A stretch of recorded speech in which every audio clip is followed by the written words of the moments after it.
Hello. We're live, I think. I think all the audio's working. Hi, everybody. Cool. Good to be here with you once again. There's Puppy. Say hi, Puppy.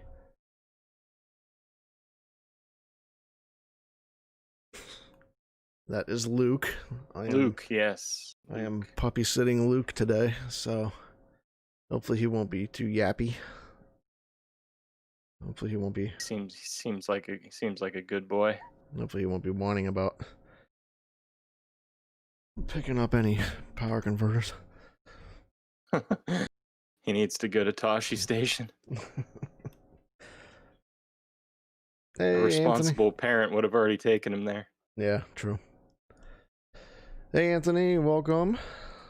Rural Farm Boy in the chat. Okay, there we go. All right. Danny, hello. Welcome. Steven, what's up? Good afternoon. All right. Well,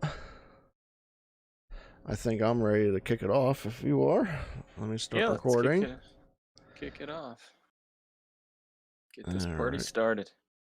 Yep. All right. I'm going to give it a little bit of roll time so I don't cut it off. That's the other dog.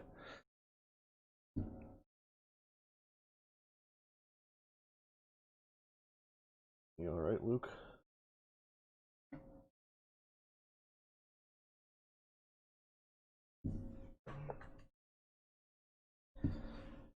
All right. It's probably going to be a mix of me bending over to pick him up and then letting him down when he's sick of me. All right. Ready? Ready. All right. Here comes the intro.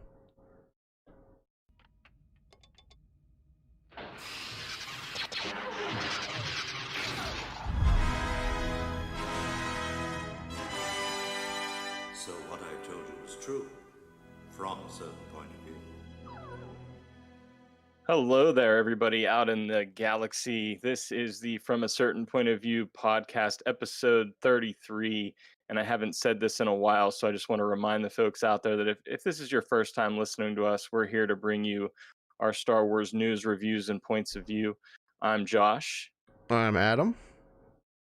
And Adam, what have you been up to this week in Star Wars? Watched some Clone Wars and started reading the Traveler's Guide to Batuu, which is the first review copy that I've ever gotten of anything, which is pretty exciting.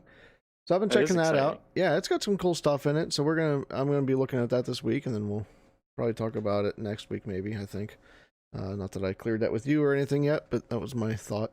So hey, I'm good with it. Yeah, but that's really about my Star Wars week. What about you? Well, first of all, I do want to say I'm excited to jump into that book as well, because we're still planning on visiting Batuu in September at Galaxy's Edge, so it'll be interesting to get a deeper look into that before going there. So I'm excited about that as well. As far as my Star Wars goes this week, I watched the first 2 episodes of Jedi Temple Challenge on the YouTube channel, and Totally I forgot continued. to watch that. Right, so we'll have to talk about that a little bit. Yeah. I continued my Rebels season 2 rewatch, and then this morning watched the latest gallery episode of The Mandalorian, and yeah, that was about my week in Star Wars. Although I also listened to the interview you had with Tatooine Sons about Star Wars gaming. Yeah. Really enjoyed that, and I started to listen to, it was Force of Light Entertainment. They were on with who were they on with, talking about theology? Oh, just the other day. Yeah, that was Scarif. That was the guys at Scarif. Yep. Yeah. Rowan So Brad. that Yep. was really interesting, and I need to finish that one up too. Yeah, that was a great talk. I hung out for that one on the live show. That was a really fun conversation. So Yeah. And then Looking getting to talk with rest of that. David. I mentioned that last week. But yeah, the actual episode came out on Thursday, I think, and yeah, it was a lot of fun talking with David and chatting him up about gaming, and we talked a little bit about. We're going to mention this later. We talked a little bit about Project Maverick, which we found out what that was, and yeah, it was a lot of fun. So yeah, it was a good conversation. And as we also had a poll this week, and the question we asked was, in light of our conversation last week, we asked the question: name a favorite performance or a favorite maybe moment that featured a black actor or actress in Star Wars, and we had a lot of great responses. To that, and Adam, I know you were going to read a few of them for us, so let's hear. And I also tallied it up, and just to kind of get us, who was the quote unquote winner. But there was actually some really good ones that I didn't even really think about, which is weird. Spice Dan said James Earl Jones on Bespin has to be mentioned. His voice is so iconic, and it is. And that's not something I thought about until right. And then there are some other voice actors. Nerd Herder threw out two great ones. They also mentioned John, Billy, Donald, Sam, and Ahmed. But then they also threw out some love for Elizabeth Grillen. I'm not sure if I pronounced her name right. She was a second sister in Jedi Fallen Order. And Deborah Wilson was Seer. So two great performances there. Those were amazing characters in that game. Yeah, for sure. A lot of Lando gifts in this thread. There was a lot of Lando gifts. And then I wanted to throw out Rogue Squad 2. Gave us our only mention of Carl Weathers, Grief Karga. Yeah, I was hoping to see him show up on there somewhere. Yeah. And a lot of Finn love too, but we'll get into that right now. I'll give you the results. Some people threw out 2, like 2 in their answer, and if they threw out 2, then I counted it twice. It's our poll. We get to make out the rules. I don't care. That's true. It's not like we're deciding the fate of the world here. No. But as far as characters go, Lando actually took it. So he actually ended up with a total of 12 votes, and Finn came in a close second with 11. But if you're breaking it down by actor, which I did also, John Boyega gets the crown there. Yeah. And that's mainly because, Lando was a little split between Donald Glover and Billy D. Williams, I think. So Sure, that makes sense. I mean, I definitely love all of these performances. John Boyega definitely stands out for me. It's what I kind of posted and replied with. I think he just did a phenomenal job as Finn. That character in particular in The Force Awakens, like, immediately pulled me in. It was immediately relatable. It's kind of that, that relatable character, that everyman kind of character. And just the energy and the excitement and the humor that he brought to the role. I felt like he was almost going to be that lead character, and we see him with the lightsaber at first, and we wonder, is he going to be the one who becomes the Jedi, so I just thought he did a phenomenal job. Yeah, and I was really glad to see some love for voice actors in that thread as well. So good job, everyone. Absolutely. On Twitter. There were like 33 different responses, I think, was the final count. So that was pretty awesome. Yeah, it was a nice response. So, Adam, what else is going on this week's show? Yeah, we got some news this week. We're going to split that up. There's some more TV news, of course. It seems to be every week. There's some video game news, like I mentioned. We're going to talk about Project Maverick and some parks news. We're getting a new Disneyland opening, so we're going to talk about that a little bit. And then we got a new book announcement this week, so we're going to dive into From a Certain Point of View on From a Certain Point of View. How about that? Yeah.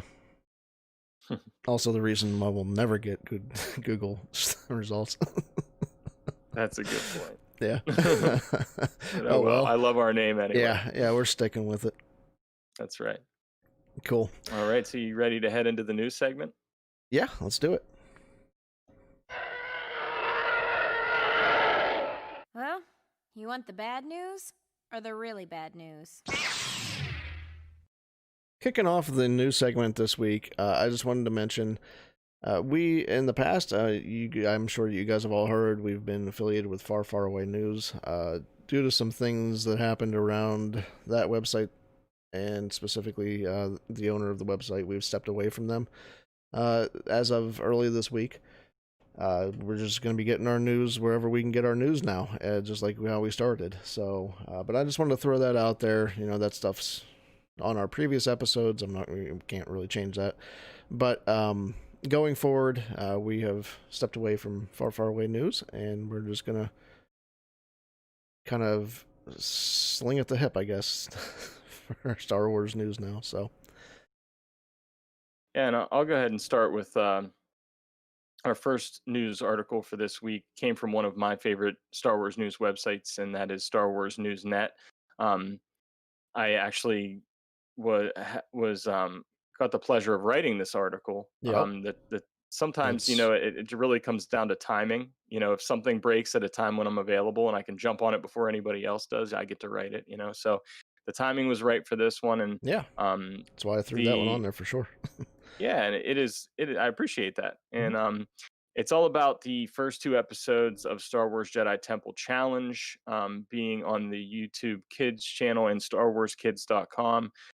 It was delayed by 1 week, but this past Wednesday, on the 10th, that those first 2 episodes premiered.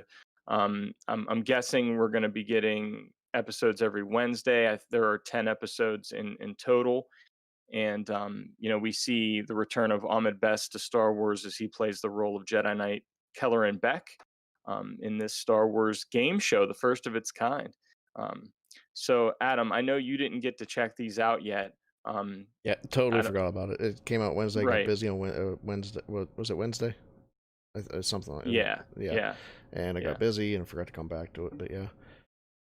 And I have to say, I absolutely loved these first 2 episodes of the show. It was very reminiscent of Legends of the Hidden Temple for me, which is exactly what I wanted. We talked about this, a couple months ago. Yeah. That was kind of exactly what I wanted it to be, and I just thought it was a lot of fun. Sydney watched it with Brittany and I, and she had her eyes glued to the screen as well, and was excited about it. So I just thought it was great. I love Ahmed Best and how he kind of appears in the show, and then the droid provides a lot of humor as well. So yeah, I was excited to see that Kevin Scott wrote some stuff for that too. Yeah, that was interesting.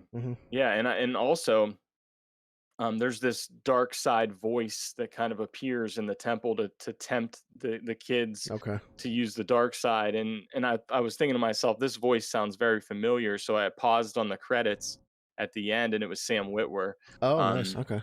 Yeah, who awesome. Of course was the voice of Darth Maul, and he appears as this dark side voice in the show. So yeah, I really enjoyed them. Adam, you'll have to check them out, and if definitely. you want to get an even deeper dive into the show or into kind of what Ahmed Best went through with toxic fandom and the emotional stress he went through, Clayton Sandell kind of released an article where he went a little deeper into that on GoodMorningAmerica.com. So that's also attached to the article I wrote on Star Wars Newsnet. Awesome. But moving on from that, we have another piece of news in the world of TV talking about the Mandalorian season 2, and season 2 brought in Extraction director and Marvel director Sam Hargrave to direct season 2 action sequences. So it says Hargrave, who most recently directed Chris Hemsworth in Extraction, revealed his position in an interview with Collider and spoke openly about how he got the job as well as his time on the set. He also served as a second unit director on Deadpool 2, Avengers Infinity War, and Endgame. So what are your thoughts on this kind of them bringing in the second director for the purposes of action? I don't know if you saw Extraction. No, that's a Netflix one, right?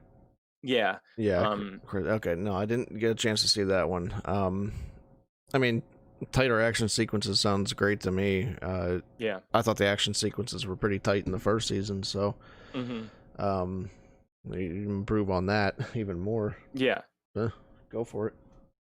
Yeah, it seems like they're trying to improve the Mandalorian with season 2 in any way that they can. Bringing in different characters, working on the story, bringing in, trying to improve the action. I think it's always hard to top that first season of a show, especially like a show like The Mandalorian, which had a fantastic first season, and I think they're really trying to top it in any way that they can. I did watch Extraction, and the action in that is just the way it's directed was just phenomenal. It reminded me Okay. a lot of like John Wick type action. Um, Okay. and I can see him doing some good work on this. So I'm looking forward to seeing that, Awesome. Yeah. how that comes through in the episodes. But yeah, moving on to games, we have a little bit of news in games as it. Well, first of all, this first came out as a Yeah, leak it kind of leaked. on Reddit. Right. There was a leaked image from It was like the the Xbox store. Yeah. Xbox store. Mm-hmm. Yeah. And it was the reveal of Project Maverick. And we got an image that says Star Wars Squadrons. And then EA kind of officially put that out on Twitter. Yeah, I think that was just kind of like, well, crap. I guess we gotta make this. This was leaked. We better put this out there. Yeah. That the reveal trailer of Star Wars Squadrons is going to be hitting on Monday at 8 a.m. Pacific time. So on YouTube. So we'll get a better look at the game. Yeah. So before we move on from I think this was coming news. anyway, honestly, and this would have been, had coronavirus not hit, this would have been the time that E3 was going on. So this was gonna be coming out around now anyway. Yeah, I agree. So I agree. mean, it was leaked, but I think that this was planned within. It was probably going to be coming Monday, regardless. Yeah. I think it just got out a little early. But yeah, this is E3 time. This is the time where these announcements are normally made. So it's pretty normal timing. It's just it came out just a tad bit early, I think. Yeah, and Adam, I know when we had talked about Project Maverick, and we kind of had suspicions that it would be like a Rogue Squadron type game, and now it's been revealed that it is Star Wars Squadrons. What hopes or wishes do you have for this game? What do you want it to be like? Do you want it to cover multiple eras? I don't know about multiple. No, I don't. I really don't know about multiple eras. I really want just tight dogfighting controls. Take the Battlefront model and just improve it, expand upon it, make it feel just as fluid as possible. Online dogfighting would be great. I would like some single player story, like missions, kind of like the old Rogue Squadron games. Right. Yeah, that's what I'm hoping for. I would love to be able to customize my own X-Wing. If I get my own X-Wing and I can maybe change the hull color and stuff like that, kind of. That'd be cool. Customize almost like a black, awesome. like Poe with his black. Yeah, X-Wing, maybe you could kind of get some like maybe custom stickers or something based on achievements in the game, and then you can throw stickers on the side of your hull, that type of thing. So. Yeah, I really like that idea. I hope we get some customization. I definitely am hoping for some single player story / missions, and then some online multiplayer, hopefully as well. Do you think this is going to stick to the original trilogy era then? You mentioned you didn't think it probably won't go across multiple eras. Do you think I don't know if it won't. Empire and Rebellion, or? I think it'll be like... I almost wonder if it'd be like post Jedi type thing, as we were dealing with like Imperial remnants. I think it might be like around that. If I had to guess, if I had to put money on it, I would guess then. I think that's. I think the Battlefront games have already kind of exhausted, that time that like exactly during the Civil War and then exactly during the Clone Wars. I think it would go just a little bit outside that.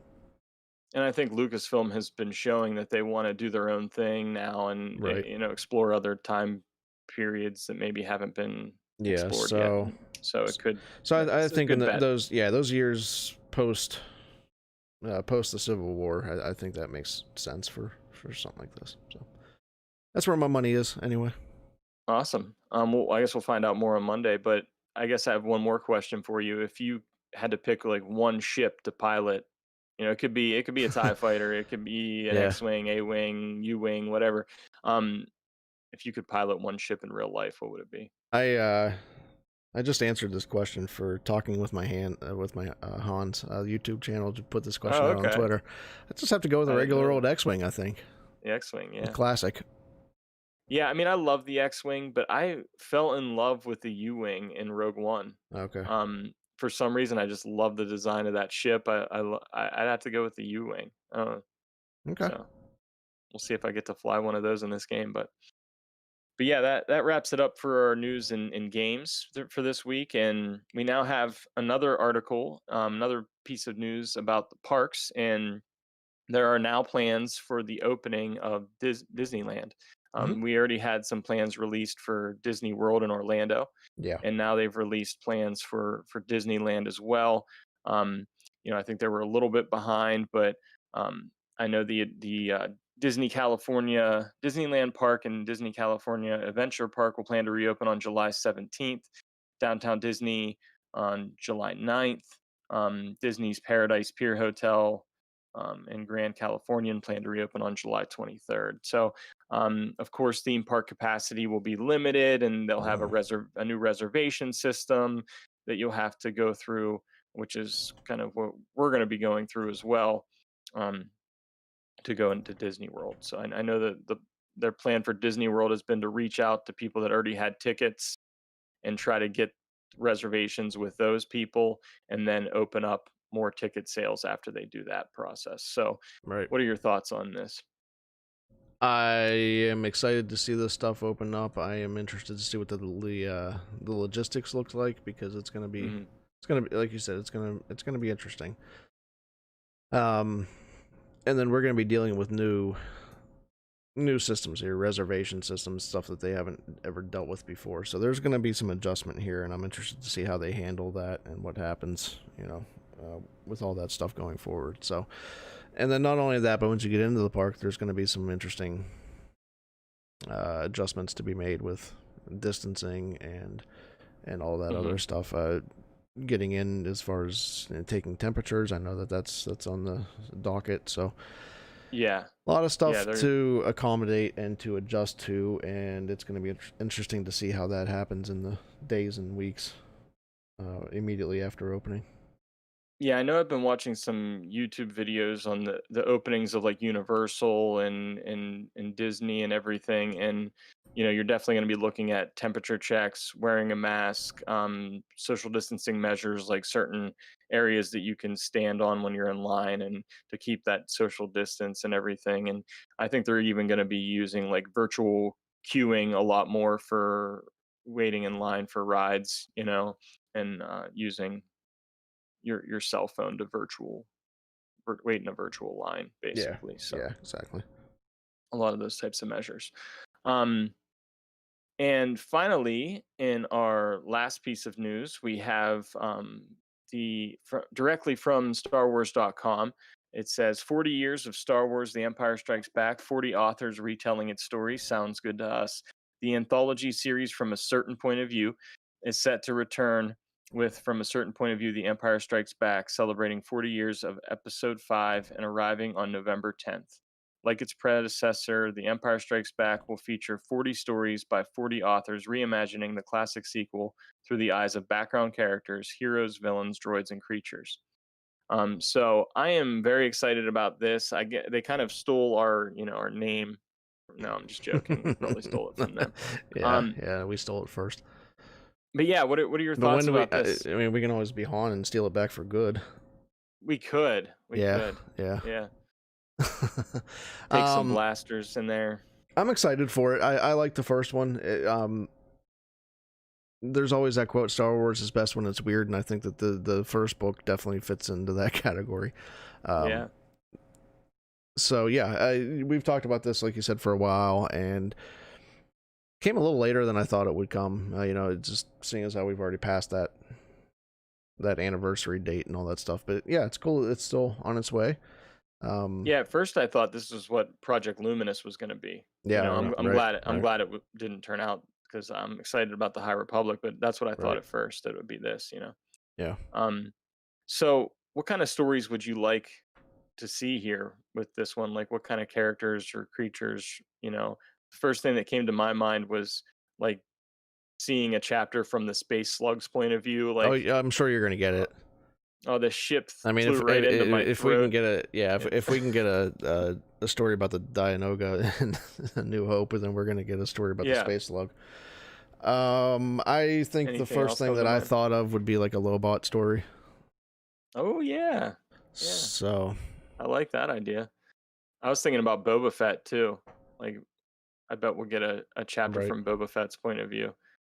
Semper Fi Danny and Black Squadron in the chats both said that they feel like they're getting these announcements as an indication that Celebration is canceled, and the book I think can lend that. Like I said, with the game though, I think that the game was going to be this time of year regardless. Yeah, I don't think. I guess I thought about it in the opposite way. Like, I thought about the opening of Disney and every Disney parks. I was thinking, does this maybe lend itself to them finding a way to still have Celebration? I know it's a completely different situation because it's going to be harder to distance people at a convention. So, I mean, I'm it's not sure going to it be will easy be to distance people at a theme park either. No, but yeah, but it is a smaller, it's tighter space. So yeah, and it's indoors versus outdoors, and right. So yeah, I mean, if I were to bet, I would say that they probably will postpone Celebration. That's a safe bet, and I don't know that I don't know about canceling either. Like you said, postpone might be a good thing if it would happen maybe later in the fall. Yeah, or bump it to April like they normally have it. Yeah, something like that. So, but yeah, the book I can see that being an indication of a cancellation or a postponement, but the game I don't think was an indicator of that. Yeah, I'm looking at the chat here. I'm seeing Stephen Miller saying also something from Yoda right before Luke shows up. Like, one of the things I loved about the first, from a certain point of view, was the conversation between Obi-Wan and Qui-Gon and everything. So I would love to see, like, maybe we get some extended scene, some extended conversation between Obi-Wan and Yoda. Surrounding like the training of Luke and everything. I think that would be cool. Yeah, especially after the revelations maybe. Of the first one. And if you haven't read it, I'm sorry. But in the first one, we found out that Yoda was really looking forward to training Leia, not Luke. Yeah. So it'd be interesting to see, as it gets closer to Luke showing up with that. What if it picked up right after Luke's ship took off, and right after Yoda says there's another? And then Obi-Wan and Yoda have this conversation about that or something. Maybe we'll get both.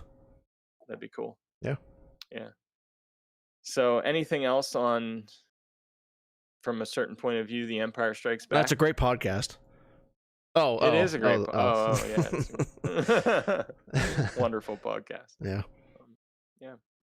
All right. Well, I think we're ready to head to our review segment. My disappointment in your performance cannot be overstated. All right, episode 7 of Disney Gallery is here. We only have 2 more episodes. Well, 1 more after this.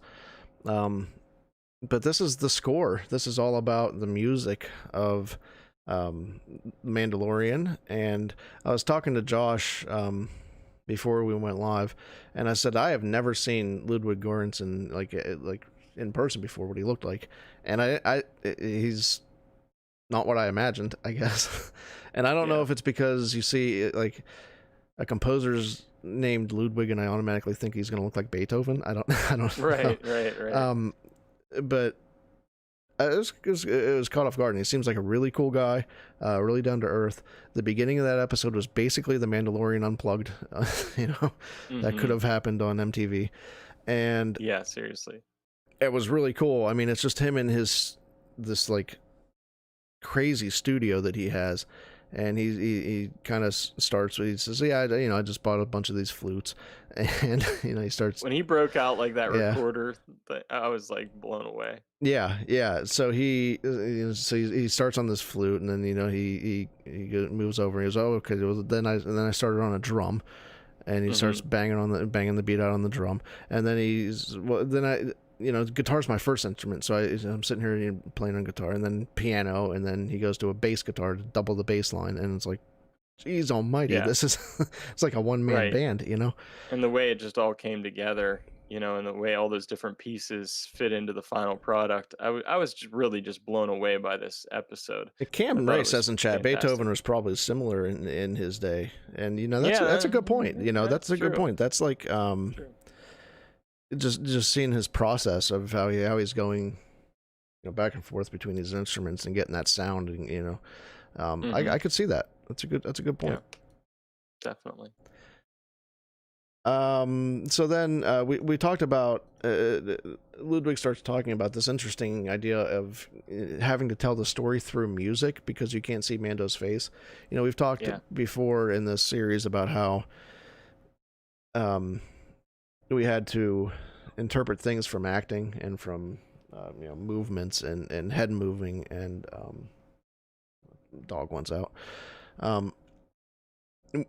We talked earlier. Hold on a second. Let me pick him up, and then I'll continue this. I'm puppy sitting. I have to edit all this stuff out. Welcome to the show, Luke. It's Luke. You're our for everyone in chat this week. No one on the podcast later gets to see this, so this is a special chat treat. So, wonder if he has any opinions on this episode. Oh, he was crying down there before, so maybe he didn't like it. All right. Anyway. Yeah, so we've talked before on this series about how Pedro specifically would have to, get his message out via like movements and head nods and all this other stuff, and I never thought about having to get that story out through music also, and Ludwig talked about that and everything that he kind of put into his music to make that happen.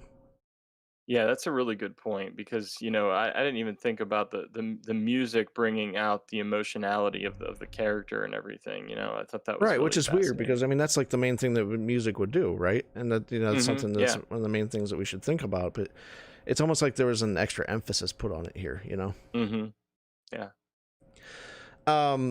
And then I talked a little bit earlier about his process and how just organic it was. How he's just pulling out these sounds, but then he has this huge robot type thing that's all these different effects or effect switches and all this other stuff. It looks like this. It really looks like this computer terminal from like a 60s sci-fi movie show, whatever. Yeah, it was interesting, and the kind of the combination of like tech, like kind of that tech stuff along with like organic instruments and everything, kind of a very interesting combination for the sound that they were going for. Yeah, and some of the names that he's picked out for some of this stuff is really really funny. So the robot that we're talking about was really used for a lot of Little Mousy in episode 6, which is that prison break episode, and then he in the first episode, I didn't know this, but the one track is called Hammer Time. I know. I didn't realize that either. He's like, we're going to start with Hammer Time. And when the armor is forging some of that armor, that music is actually named Hammer Time, and that Favreau got a little kick out of that. Yeah, he kind of looks at me like that. What did he say? He was like, that's what that's called, or something like that. Yeah. Favreau had me cracking up at another point where I think it was when he was showing off the recording on his cell phone of what the theme would sound like, and he said something about like Ludwig composed this in his bathtub or something. Right. It was just hilarious. It had me cracking up. But they started talking about this little round table, the mini round table. They've done all these little round tables in this show, and this round table was mainly just Favreau, Filoni, and Göransson. And so they started talking about Favreau. Actually, it was Filoni mentioned. Star Wars fans have these their favorite movies. They have different ways of interpreting things that happen in these movies and shows, and But the one thing that they all agree on is that the music is awesome. All right. Yeah. So I think we can all agree on that. Yeah. So they started talking about how they don't want to feel like they're repeating the music that came before. They want to take some chances. And and they definitely did. This is a very different score than anything we've been used to. Very, very different. They also came back to that orchestral feel. It's not all just the recorders and the guitars. They brought in the horns and they brought in the brass and it was just like, it was a very different thing, but it had that same feel in a lot of ways, and I think that's what made it fit like it did. Yeah, I mean, I think they took a big risk with having the score be how unique it was, and I think there had to have been an immense amount of pressure on Ludwig, and I think he handled it so well. I think he was pretty cool, calm, and collected, despite the fact that he's in the shadow of John Williams, but not trying to be John Williams, just trying to create something new, like he said on the episode, and trying to create something. I think it has become just almost instantly iconic, that sound of the Mandalorian. But yeah, it was definitely a big risk. Yeah, definitely. And then it was very interesting how they talked about every theme having its own episode, every episode having its own theme, because so many like of different these characters, different worlds, so they have to have their own sound. Yeah, so many of these episodes are almost like standalone in some respects. Some of them are very, very different with different characters, like you mentioned, and then each one has its own feel for the music as well. But then they all tie back together with that Mandalorian theme, and that's kind of that one thread that runs through the whole thing that ties it all together. And then I wanted to end with this. This is kind of how the episode ended also, but then I wanted to talk about this a little bit further. Filoni starts talking about generations of Star Wars fans. We've talked about this on this show before. Brilliant. Yeah, how we have, the original trilogy fans and the people that grew up with that. And then we move into, he actually mentioned the expanded universe fans, the people that grew up with that. Then you have the prequels, you have the Clone Wars. Is the Mandalorian the next generation of Star Wars fans, do you think? Yeah, I definitely think so. I think it's already created its own very large following, but it's distinct. It's and I think even Jon Favreau said, we're not trying to like be Star Wars. We're trying to be kind of something else that's still connected to Star Wars, but it's its own thing. And I think very much so. And I think Dave Filoni just showed once again his understanding of Star Wars fandom. Yeah, he knows completely understands it. He knows that there's these different kind of sects almost of fans. Who are maybe they're original trilogy people, maybe they're prequel people, maybe they're expanded universe people, maybe they're a blend, maybe they're sequel people. You know what I mean? So like, and I think one thing that was stated by either Jon Favreau or Dave Filoni, I'm not sure which one, about how, sometimes there's so much critique because there's so much investment, and sometimes when you do that, you're trying too hard and holding on too tightly, and then you can't just have that fun and have that creativity. And I think Star Wars can be great again and is great again when it's trying to just do its own new thing and be fun and creative and not trying too hard to stick to something that already was. And I think Dave Filoni's understanding of that is amazing. Yeah, I think the Mandalorian is going to be that next generation of fans, even more so than the sequel trilogy. This is something that's going to go on for probably. I think we're going to get 4 or 5 seasons out of the show. I think so too. Yeah. So we're going to have probably let's say 30 or 40 episodes of this. Yeah, because I mean, and if you think about the kind of following that a series like Game of Thrones has, or Breaking Bad, or Walking Dead, I mean, you're going to have that same kind of following with The Mandalorian. Even though it's Star Wars, it's going to have its own kind of following, I think, Yeah, for sure. So yeah, I definitely think that The Mandalorian is going to be that next main generation of fans, and I think it's going to even overshadow, like I said, the sequels. So yeah, I think not for any, and like. I think the sequels divided a lot of. Yeah, there's I think that the too. sequel's divided a lot. I think there's a lot of division there just because of the different generations and the different opinions about how different things should be handled, and it's tied Hmm. so closely to what we already know and love. Whereas this is kind of its own thing, and it's really, I think, united fans, and at least you can all get behind like Baby Yoda or the child, Yeah. whatever you know what I mean. Like, there's that unifying thing behind this. Yeah, but even beyond that, like there's just going to be more of this, you know. Like I said, this is going to be in our peripheral for the next however many years, you know, however many seasons they get out of this. We're going to have, you know, just hour for hour more content here to sink our teeth into, and I think that, you know, it's going to be more present, like the, you know, with the movies. You're going to get one of those every 2, you know, for every other year for, you know, a total of 6 years. But this is going to be like every fall you're going to be seeing a few months of this. So it's just going to be something that's going to be in our consciousness a little bit more in the forefront than the movies were, I think. Yeah, and I think it's kind of the power of TV, you know. Yeah, I think the movies are still going to be a big deal and everything, but I think TV is the next step for Star Wars. You know what I mean? I think jumping into that world is going to be the next big thing for Star Wars. You know, I think it's already begun. So,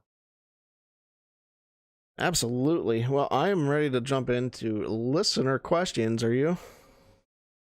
Yeah, let's go for it. There's some really fun questions here to dive into. I never ask that question until after I've done it.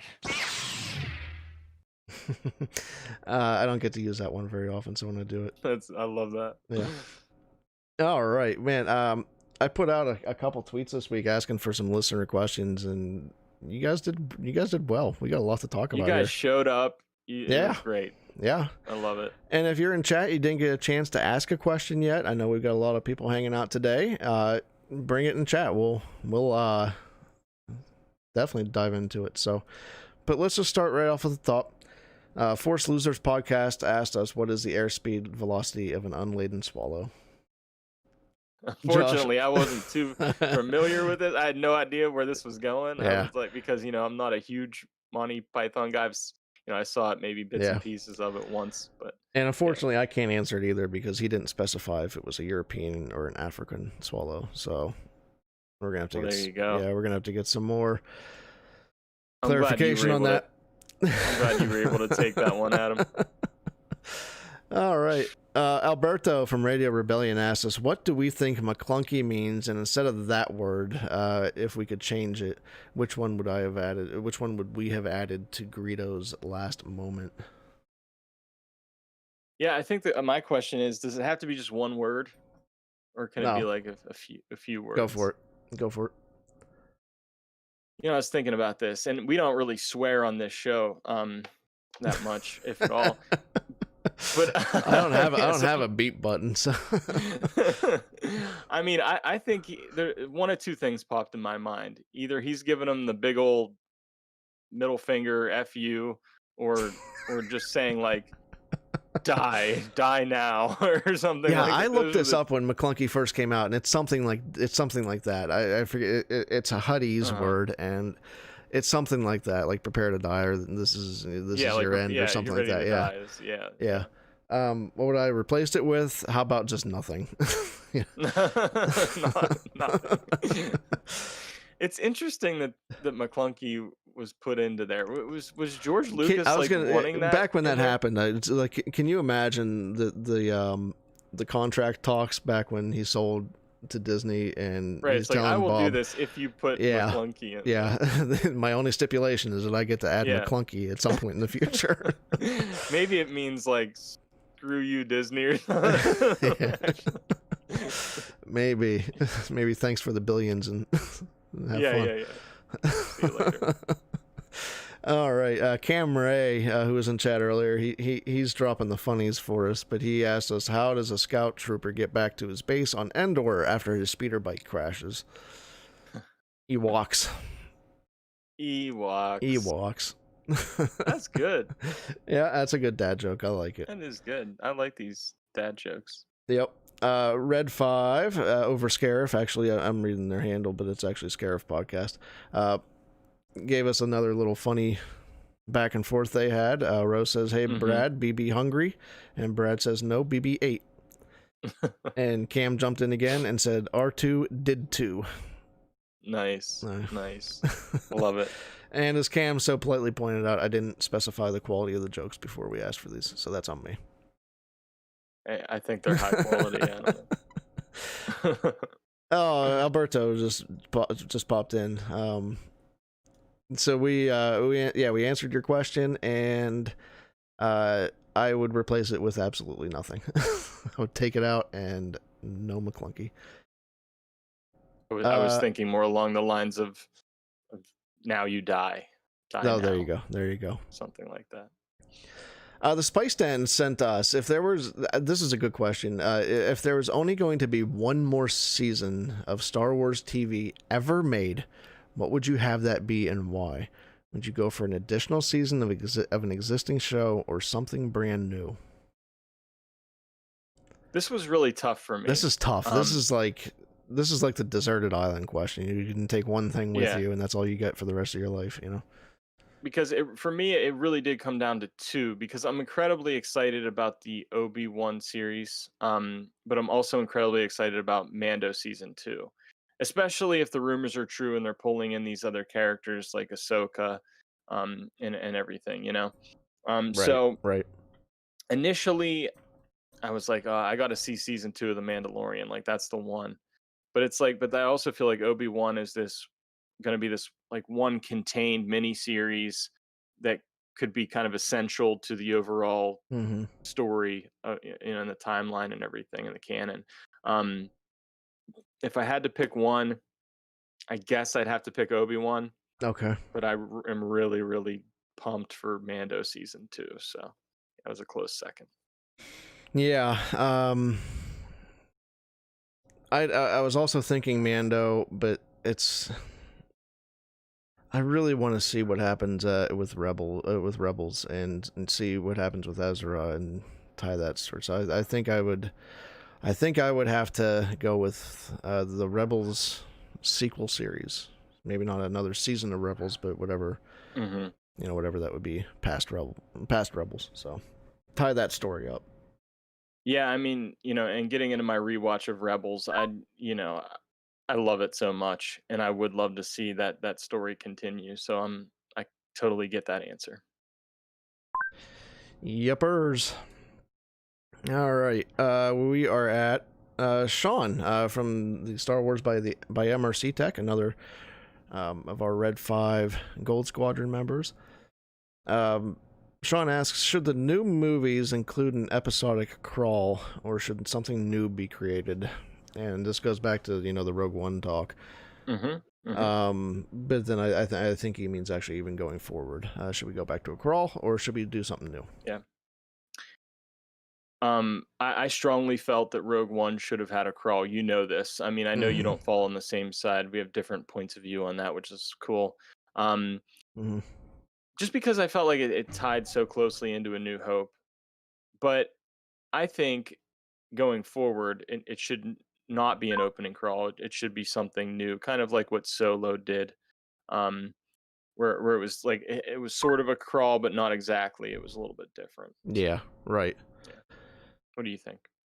I think something new, something to set them aside from the episode, from the episodic stuff. And I liked how Solo handled that. So I would probably go with kind of what Solo did.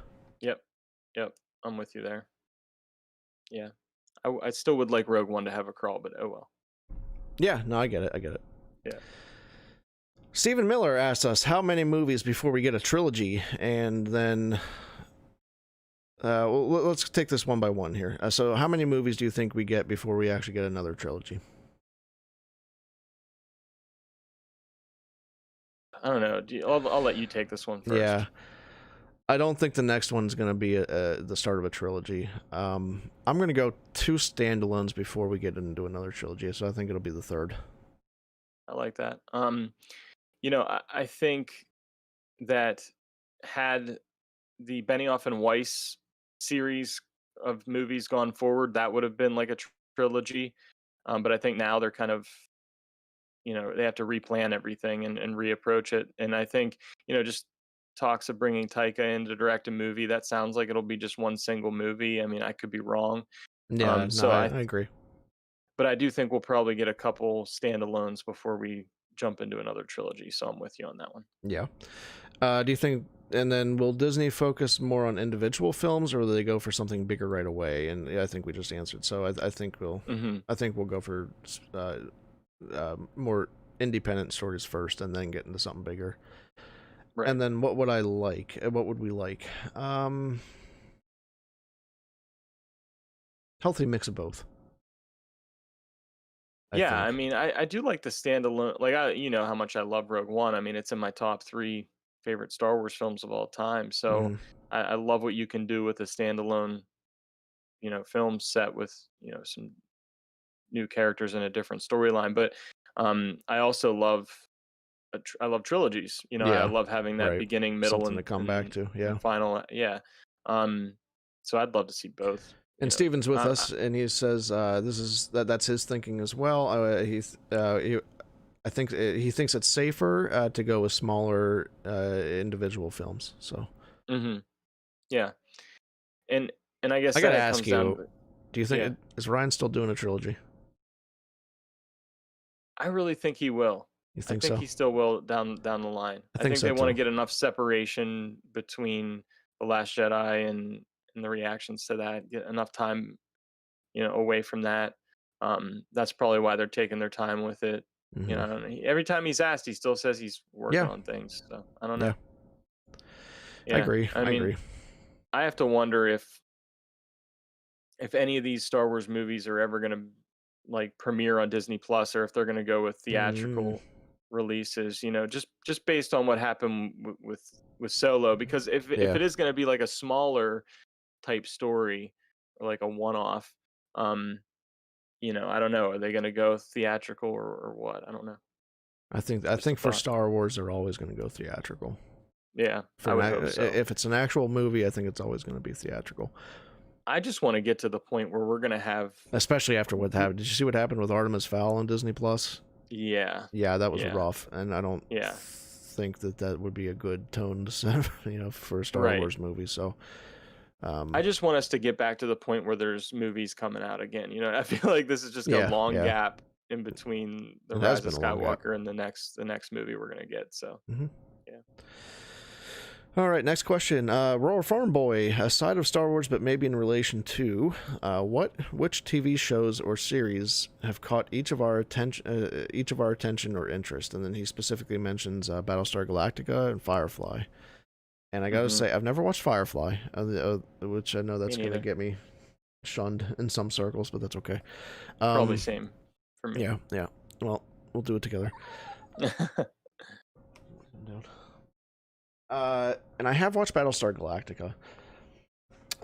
If we're looking at specifically sci-fi shows, it for me, I always have to go back to Star Trek: The Next Generation. That's like probably my main.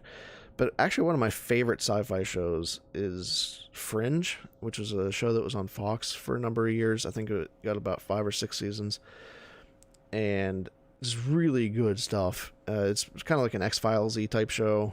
With the detective and some science in there and some cool paranormal stuff. So kind of X-Files in a way, but some time travel and some alternate reality stuff in that show. So it was really good. It was kind of across the board a little bit everywhere, but it was really good.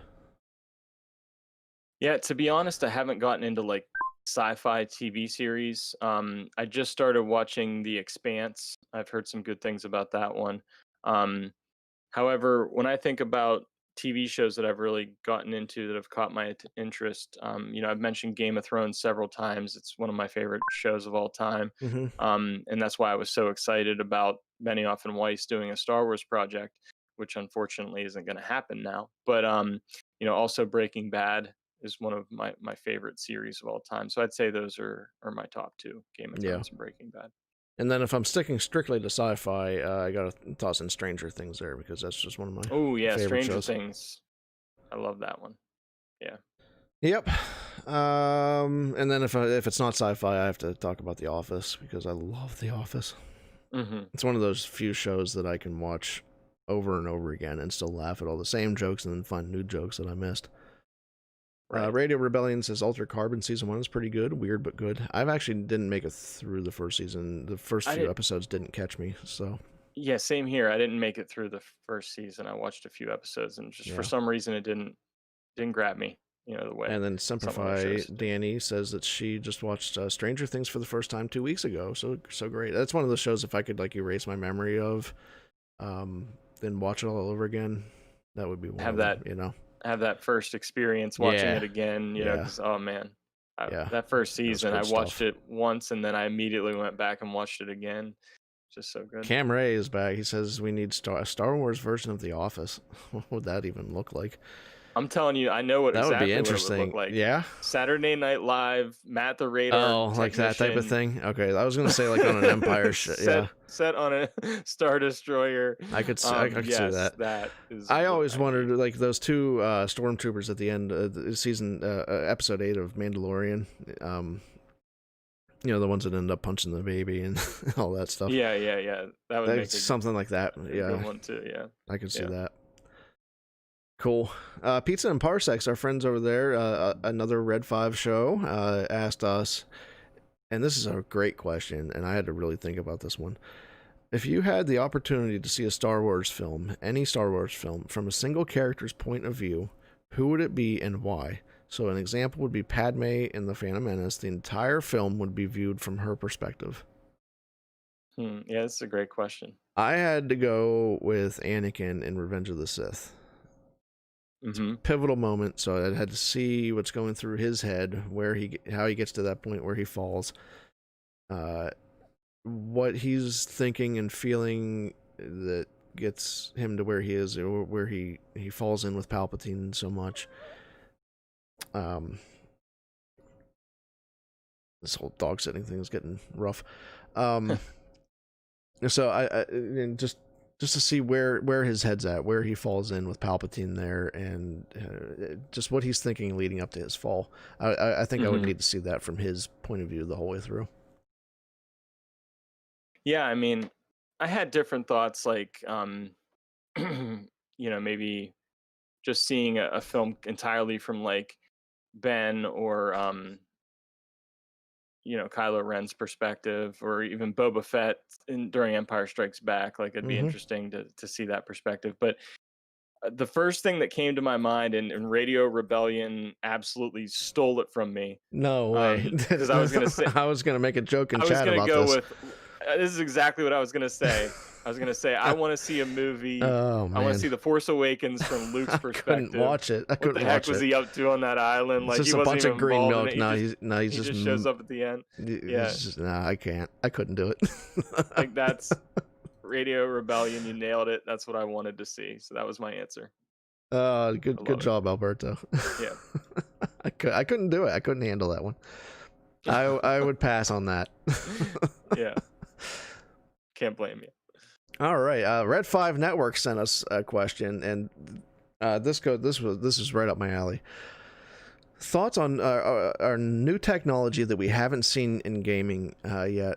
Folks are saying that the new Star Wars game should be VR compatible. How far are we from a completely immersive experience? #Red 5 Family. That's a great question. Yeah, Ready Player One. Yeah, I don't know how that looks. How close are we to Ready Player One? I honestly don't think VR is the big thing, Yeah, I've personally I haven't experienced VR. Like, I thought about trying to get PlayStation VR. I thought about the Oculus and everything, but I didn't know which one to go with, and they're a little pricey. So ultimately, I just didn't. I am thinking about grabbing an Oculus at some point, mainly for Vader Immortal, and then for the Batu experience, whatever that is. I don't know. VR, I think, has a lot of limitations, and cost is one of them. I think AR is something that is underrated, that I think is going to be pretty important going forward. And so if you're not too familiar with AR, that's augmented reality. And if you're not familiar with that, think about, if you remember back when Pokemon Go was a big thing. One of the things with that game was that you could kind of see using your camera, and a lot of people shut this off, but you could use your camera and you could see this, Pokemon, little monsters just pop up around you in the real world, and it kind of imposed the Pokemon into your real world. So I think something like that, where you're seeing things around you that are in your space, I think that's kind of the way that I think that's kind of probably more immersive to me than even AR, than VR at that point. VR, yeah. Cameron mentions the Star Wars VR experience in Disney Springs is amazing, which is very true. I'm gonna have to check that out. Yeah. But when I'm thinking AR, like it kind of maybe think like Luke's blast screen on his pilot helmet, where images are imposed on that, and you're seeing that around you, but it's not like a full VR thing where your entire view is this computer screen. I think that's more interesting to me than actual VR. Yeah, I think I'm with you on that. So you have this shield, you look down maybe at your hand, and your hand has a lightsaber in it, that type of thing. So yeah, that'd be cool. I like it. Any video game tech thoughts for you? No, I'm not a huge gamer. I play PlayStation 4, and I'm content with having a controller in my hand and doing that whole thing. But I'd love to step into an experience like what you were talking about, and even if it's at Disney Springs or something like that, and checking that out. So I think it'd be really neat. Yeah. And Cam's mentioning, as I was thinking about this, kind of what Cam's mentioning is almost what I was thinking. Like if it's VR, it's where you're doing something like that VR experience where you're actually in a full room that's dedicated to that type of thing. Yeah, that's a little different, and it's almost like you're like your own personal volume, from Mandalorian. That would be different. That I find that very compelling, that idea. Yeah, but then there's also a little matter of cost on something like that. So. Yes. Indeed. All right, our last question comes from Danny, and she asks, of the sequel trilogy, which character's arc was the most and least satisfying? And of them, who do you most want to see get the Disney Plus spin-off treatment? So let's start with this. So most satisfying arcs for you of the sequel trilogy, if you could pick one. It's got to be Ben Solo. Okay. Kylo Ren. I think he has the most satisfying character and an arc of the sequel trilogy for me. I can see that. I have to go with Rey, I think.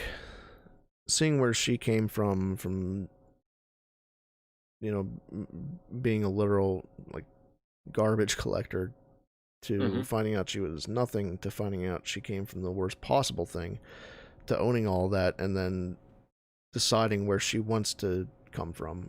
I think that for me is most important. So yeah, I go with Rey for that. She's right up there for me as well. I love it. Least satisfying. I gotta go with Finn. I was thinking about Finn. I think, man, like I mentioned, The Force Awakens, Finn was my favorite character in that movie. I was just so excited about the possibilities for that character and where he could go, and I felt like The Last Jedi, even though I love The Last Jedi, I felt like that movie kind of failed Finn in a way, and his character, even though at the end he ultimately decides he's not running away anymore. He's not just fighting for Rey either. He's joining the Resistance, and he's about that life, I guess. But I feel like even The Rise of Skywalker didn't take his character to any other place in terms of an arc, in my opinion. So I think Finn for me was the most disappointing, least satisfying, I guess. I thought about Finn, but I kind of have to go with Hux. I think Hux started as kind of like the I think for me, a decently compelling bad guy in Force Awakens to becoming a joke in The Last Jedi to becoming a traitor in 9. And while I can see all that stuff connecting and making sense, it just felt really disconnected and weird for me. So I'm his go character with really Hux. fell flat for me. Beyond the first one, beyond the Force Awakens. Yeah, I'm with you. Yeah. And then the last part of that question: which of them do you most want to see get the Disney Plus spin-off treatment? I mean, the thing that's in my mind that I've wanted, and I don't think we're ever going to get it, but I want to see a young Ben Solo training with Luke Skywalker. I want to see that Disney Plus series. I want to see Luke's Jedi Academy and Ben being tempted by Snoke and turned to the dark side and all that stuff. I mean, we got a little glimpse of that in the comic series, The Rise of Kylo Ren, but I'd love to see that on Disney Plus. Yeah, I'd probably have to go with Rey, Finn as well. Kind of the same things you mentioned, starting with the Jedi again, new Jedi Order. So yeah, that would be what I choose also. Awesome. And Michelle Smith says in about 10 years she wants to see Rey and then teenage Baby Yoda exploring the galaxy. That's a good call. Yeah, I like that idea. We got this covered, said that was going to be one of the films coming up, which take that for what it is. So, right, yeah. I don't know about that, but I would love to see it. Yeah, for sure. I just don't trust we got this covered. But hey, this was a lot of fun. I really thank everybody out there for the questions that we got. It was just a fun discussion. Yeah, you guys did great with the questions. You guys stepped up, and we appreciate it. Yeah, it made for a really great listener question show, so we appreciate it. Thank you all. And I want to do this again sometime soon. Yeah, I was thinking about doing this next month, actually. Yeah, I like it. All right, you ready to wrap up episode 33? Let's do it.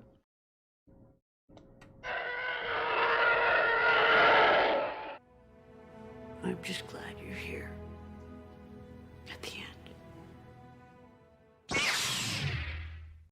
All right, thank you again for tuning in. If you're here live, I want to thank you as well. I want to call out everyone that I saw. I think I wrote down everyone as I saw them, but we had Rural Farm Boy, Semperfi Danny, Stephen Miller, Mr. Rez, Cam Ray, Black Squadron Podcast, Megan Rickards, Radio Rebellion, Michelle Smith of Force of Light. Hi, Michelle. And the Bosch blog. I'm pretty sure you know who that is, Josh. Yeah, that might be my wife. Thanks for showing up, wife. I appreciate the watch. Yeah, so if you're here watching live, or if you're listening and haven't subscribed yet, make sure you do that. Make sure you leave us a review if you're on a platform like iTunes that will let you do that. Those reviews help us get out to more people and get more people into the show, seeing what we're all about and what we do here. Check out the website from a certain point of view.com. We had one blog article this week that I kind of reused, but that was about what I've learned in the first 6 months of podcasting. So check that out if you haven't already. The socials, Certain POV Pod. You can find us on Twitter. Facebook is From a Certain Point of View. Discord server, links for that are in the show notes and on the website. Our email address is certainpovpod@gmail.com. And our episodes are hosted by Anchor.fm. You can send us a 60-second voicemail there if you would like. Send us a question. Get your question in for the next round of listener questions. If you have a comment about anything we've said here, you want to correct us on everything that we did wrong, you can go ahead and do that through Anchor. And then remember that we are part of the Red 5 Network. Visit red5network.com. Find them on Twitter at Red5Network. There is a group of really amazing podcasts there with all kinds of different topics. This past week I listened to 2 shows about Jurassic Park, which was pretty awesome. I don't get to listen to shows about Jurassic Park very often. So thank you to Salty Nerd and Force of Light for giving us those.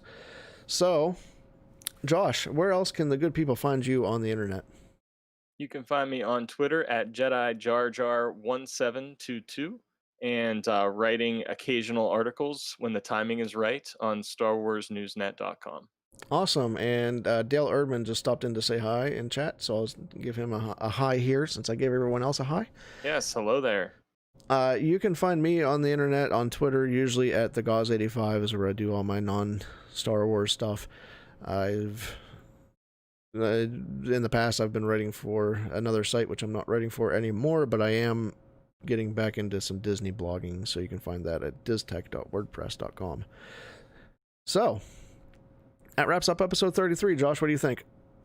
Oh, it was a fantastic episode, Adam. We had some great news to talk about. An excellent episode of the Disney Gallery, which was actually turned out to be one of my favorite episodes. Nice. I got really emotional with the whole music. Really kind of brings that out in me, and we had some great fan questions to answer. So, all in all, episode 33 was fantastic success, and thank you all out there for hanging out with us, listening now or listening later. We appreciate it, and everything that we said today, of course, was true. From a certain point of view. All right, thank you, Raz. Thank you, RFB. Appreciate the support. Thanks, Cam. Later, Alberto. Man, thanks everyone for chat. We had up to 12 viewers there for a little bit, which I think is the highest we've had. Exciting. Yeah. It's awesome. It's a lot of fun. No, tons of fun. Tons of fun for everyone. Thanks, Steven. Oh, Steve, if you're still here, I will not be able to make it tonight, but we'll be there next week. I just wanted to let you know. We have some family coming over this evening, so we have to entertain. All right, so what's everyone in chat up to today? It's a beautiful Saturday here in the Pittsburgh area. It is. It's like low 70s. If it could stay this way all day. It could be like this every day. Every day. Man. Yeah. This is perfect. It's not too hot. Yeah. You know. Exactly. Oh, no, I know. No show for Radio Rebellion today. Just recording for the audio. Oh, good luck recording for the audio podcast. We'll be looking forward to it. Definitely. What were you saying about Brittany? I was just saying that Brittany and I have to go over to Ohio to pick Sydney up from Brittany's aunt's house, and we're gonna go out to eat and stuff. And yeah, because you can do all that kind of stuff in Ohio. Yeah. I guess you can do more of it here now. You can do it here. Yeah. Yeah, I mean, actually, I haven't even been out anywhere yet. Now that I can, it's like I haven't. Last night, Brittany and I went to Luvabella. We haven't been there in a nice. while. I haven't been there in a long time. Luvabella is an Italian restaurant, like and a winery too, right? And a winery, yeah. Yeah. Mm-hmm. It's good stuff. Heading out towards the Boardman, Ohio area. Yeah, like right along the Ohio line. So. Mm-hmm. Yeah, it's a pretty spot. good place. Cool. All right. Well, I think I am going to wrap up the stream here and get some other stuff around the house taken care of and take care of this puppy that finally fell asleep. So I think I'm gonna head outside and use the new lawnmower that I got. So cool. I'm excited about that. Yeah. Nice. I'm gonna see if I can edit out all kinds of puppy noises in the podcast. All right, guys. Well, everybody have a great weekend. Oh, man, thanks again Danny, so much for hanging out. I'm sorry to hear that. I have dental surgery. Oh. Yeah, yikes. Oh, your first Star Wars book. That's awesome. Resistance Reborn was pretty cool. That's a good book. That's a good one. Yeah. Yeah, but man, dental surgery. I did that like 6 months ago, and it was terrible. So I mean, hopefully your recovery goes well. I had a couple. I had to do a couple fillings this week. I don't know if that counts or not. But it was slightly rough, but probably doesn't compare. My last one was an extraction up here on the side, and the roots went like up into my nasal cavity, which meant that oh man, it was the worst thing I've ever experienced. Yeah. But first of all, it bled like nothing I've ever seen before, and then aside from that, like if I took a drink, it would go up into my nasal cavity, and then all out my nose, and it's whatnot. like I couldn't drink, and then I couldn't, like, a lot of times I couldn't breathe because if I breathed too hard, the air from my nose would go down into my mouth. It was the worst thing in the world. That's miserable. So yeah, but yeah, kind of a gross way to end the stream, but hey. Yeah, take care there, Danny. After Yeah, feel recovering, better. That sucks. enjoying Resistance Reborn at least. So yeah. And then after Resistance Reborn, read Lost Stars. absolutely, Yes, still my favorite. amazing book. So that is our book recommendation for today. Mm-hmm. All right, everyone. I'm gonna wrap it up here. So thanks for hanging out. Thanks for stopping in. Thanks for chatting. It was an amazing Saturday. And Yes, indeed.